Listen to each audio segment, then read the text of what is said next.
সে মূলত গিয়েছিল তার মেয়েকে নিয়ে ঈদের শপিং করতে ২৫০০ এলাকায়। ২৫০০ হলো তার মূল নিজস্ব নিবাস, কিন্তু সে মেন্ডাতলা এলাকায় ভাড়া থাকে।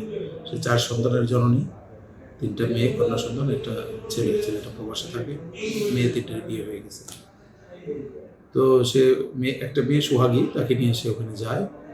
যাওয়ার পরে তাকে মেয়েটাকে 3 পিস কিনে দিয়ে সে চলে যায়।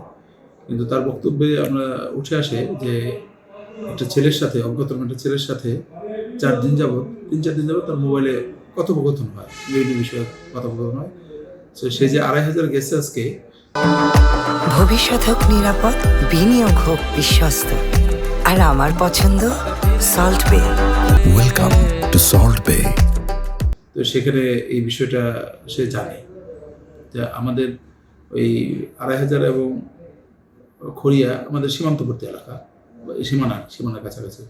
খড়িয়া এলাকার একটা ছেলে, ওই অজ্ঞাতনামা একটা ছেলে একটা মোবাইল নাম্বার থেকে তাকে বলে যে আপনি এখানে আসেন, আমার সাথে দেখা করেন, আপনার সাথে আমি দেখা করবো।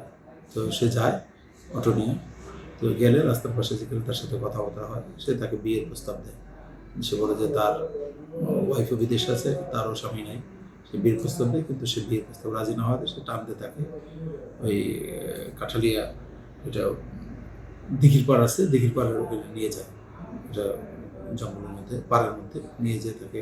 ওখানে উৎপেতে থাকে আরও ৩ জন, একের পর এক দলবদ্ধভাবে ধর্ষণ করে। তো সকালে আমরা ঘটনাস্থল সম্পর্কে নিশ্চিত হয়ে ওই ভিকটিমকে আমাদেরকে নিয়ে আসি। তার বক্তব্য অনুসারে অজ্ঞাতনামা ৪ জন আসামির বিরুদ্ধে মামলা হলে তাকে আমরা ডাক্তার পরীক্ষা করাই। ডাক্তার পরীক্ষার জন্য সিভিল সার্জনের কাছে পাঠাই, আরামের কাছে। দেন ওই তার মোবাইল নাম্বার যে ছেলেটাকে তাকে কল করে, সে সূত্র ধরে তাকে আইডেন্টিফাই করি আমরা। তাকে বিকালের মধ্যে তাকে গ্রেপ্তার করতে সক্ষম হই। তার বাড়ি খড়িয়া, হৃদয় নামের একটা ছেলে, বয়সে ছোট, মহিলা হচ্ছে বয়সে ছোট। তো সে আমার কাস্টডিতে আছে, কালকে তাকে আমরা কোর্টে